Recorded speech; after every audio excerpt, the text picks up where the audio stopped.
Tapi Salafi gimana? Begitu kita tunjukkan dalil ayah Nabi nggak masuk neraka, malah merah mukanya. Kan dia ada nggak otaknya? Malah kalau ikut serta ke dalam acara debat itu, kebenaran malah menjadi terbenam. Dikasih waktu 1 menit, Pak. Gimana membela kebenaran 1 menit? Baca 1 ayat dari mana udah habis waktunya. Ini kan debat kusir namanya. Mencari menang dan kalah.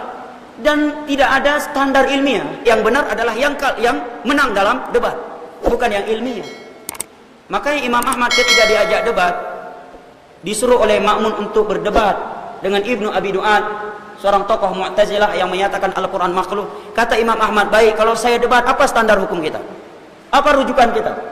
Kemana kita kembalikan? Saya mau berdebat dengan syarat Al-Quran, hadis, ucapan para sahabat adalah sumber hukum, hakim di antara kita. Mau, baru saya mau berdebat. Masalah debat, Ustaz. Masalah dialog, Ustaz. Bukankah kata Imam Syafi'i sendiri, kalau saya berdebat dengan orang yang nggak punya hujah atau dalil Al-Quran, hadis, maka saya nggak akan menang. Ya. Imam Syafi'i bilang, kalau saya berdebat yang bukan Quran hadis, saya nggak menang, bisa kalah. Nah, pertanyaannya, saya ini pakai Quran hadis apa enggak ini? Yang dibilang Imam Syafi'i, kalau debat bukan Quran hadis, saya kalah. Kalau Quran hadis, saya menang. Salafi mengatakan Quran hadis. Saya bilang Salafi nggak pakai Quran, dia cuma pakai perbuatan Nabi. Berapa banyak orang dihukumi sesat gara-gara tidak cocok dengan perbuatan Nabi. Sedangkan kita tidak. Kita Quran, terus hadis. Di dalam Quran disebut ayah mak Nabi itu ahlul fatrah. Kami tidak mengazab sebelum kami utus Rasul. Berarti kan ayah mak Nabi tidak diazab, karena sebelum diutus Rasul. Kan begitu. Tapi Salafi gimana? Begitu kita tunjukkan dalil ayah Nabi nggak masuk neraka, malah merah mukanya. Kan dia ada nggak otaknya? Misalnya ada ayah sayang kali sama anaknya. Dia berkata, bang tolonglah bang, anakku tabrakan di sana. Di mana? Di Pekanbaru sana tabrakan.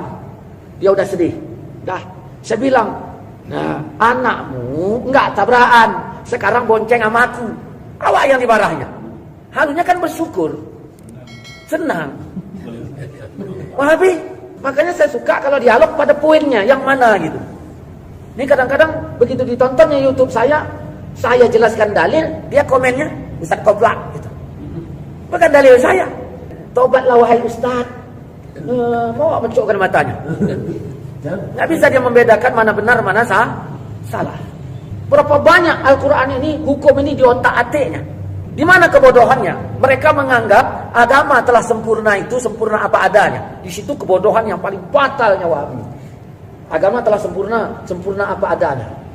Jadi kalau nggak ada masa Nabi, nggak boleh. Akhirnya apa? Berapa banyak perbuatan sahabat terkena dengan kalimat yang mereka nggak paham tersebut. Kalau kita mengatakan Quran sempurna, memang betul sempurna. Cuman apakah sempurna apa adanya? Oh bukan. Tapi sempurna sebagai dalil. Kalau ada dalilnya, berarti boleh. Begitu dia. Jadi kita ngikut Allah ini, ngikut dalilnya. Kita ngikut Rasul, ngikut dalilnya. Ada Rasul tak mau makan binatang, tetapi sahabat makan. Ditanya sahabat, apa ini haram? Bukan, kami nggak biasa makan ini. Jadi ketika agama suka, tidak langsung diwajibkan. Ketika agama tidak suka, tidak langsung diharamkan. Tapi ketika orang Salafi Wahabi yang nggak suka, bagaimana sikapnya? Nah gitu. Dia di sini telah mendahului Allah dan Rasul. Padahal Allah katakan jangan kau dahului Allah dan Rasul. Kemudian apa lagi? Kita lihat An-Nahl 116. Jangan kau katakan sesuka lidahmu secara dusta, ini boleh, ini enggak. Berapa banyak dia mengatakan sesuka lidah boleh halal haram.